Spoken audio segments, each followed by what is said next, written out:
The world of Mobius is a peaceful world protected by the hero of legend Sonic the Hedgehog.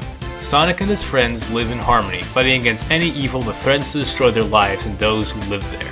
However, one man has continued to fight Sonic and threaten the future of Mobius time and time again.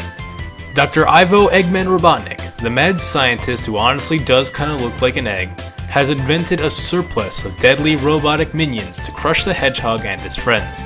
From fire-breathing tanks to a slot machine, Dr. Robotnik, or as he is now more well known as, Dr. Eggman, has vowed to create an invention to completely destroy Sonic and raise Mobius to make room for his glorious Eggman Empire to take its place.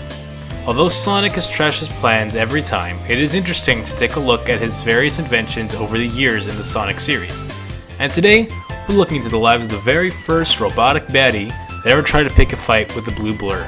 Today, we're looking into the history, story, and evolution of the Motobug.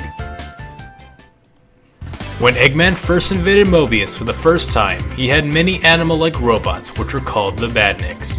Badniks had a very interesting power source, being that they operated with the energy gathered from a small animal that was enslaved inside of the robot, meaning that all Badniks, including the Motobug, are mindless slaves that serve Eggman.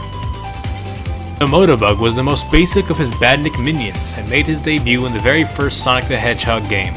The Motobug could only walk back and forth at a fairly slow speed, very similar to the likes of the Goomba. The Motobug did not jump off cliffs though, which means that they are at least smart enough not to accidentally end their own lives pointlessly. They walk back and forth and hit Sonic if he touches them, as long as he isn't in a spin attack, which makes them very easy to beat. Other than that, there isn't really much to say about them. The Motobugs were present in the first game along with the 8-bit remake of the game, but unfortunately for this robotic ladybug, he actually was not present anywhere in the official Sonic sequel, Sonic 2.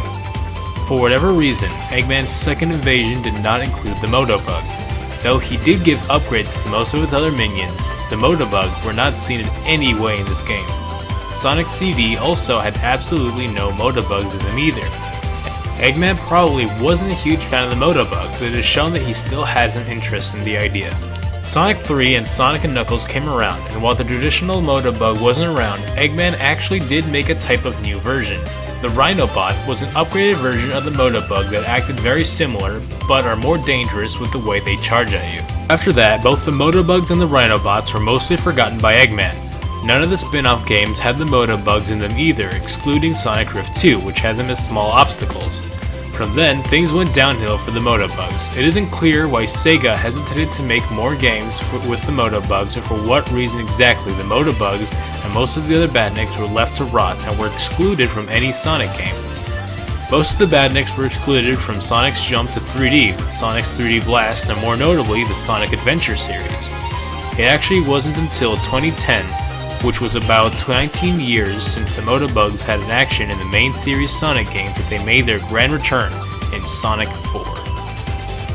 Sonic 4 wasn't exactly the most remembered Sonic game, but nevertheless it marks the return of Sonic's most classic foe. Though the only real reason they came back was because they were made for 2D environments, and it was really fitting since Sonic Team was trying to make a 2D experience. Though honestly the only thing that changed was the Motobug's new updated look.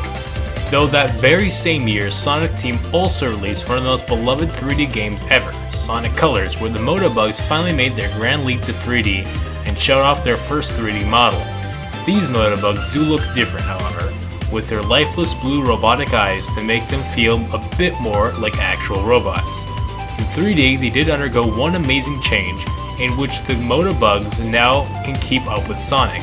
Even with Sonic's incredible speed, the Motobugs can keep up with him at least for a short time. Sonic Generations, which was released a year later, didn't change anything about them, as they operated more as they did in the 2D environment, though they did have it more polished than did from Sonic Colors. Sonic Lost World also gave them back their adorable little eyes from which they had in the original games, and they also appeared in small groups. They also appeared in Sonic Mania along with the Rhinobot, exactly as they did in the classic Sonic games. The Motobugs have made their final appearance in Sonic Forces, where they got a more robotic and more militarized look to them, which is an interesting version. Though they haven't changed since then, since Sonic Forces was the latest game that has come out since I made this video. The Motobug is a classic enemy that has been in the Sonic series forever. It unfortunately has not left the same impact as Goombas or Waddle Dees have on gaming history due to the fact that they were forgotten for nearly 2 decades.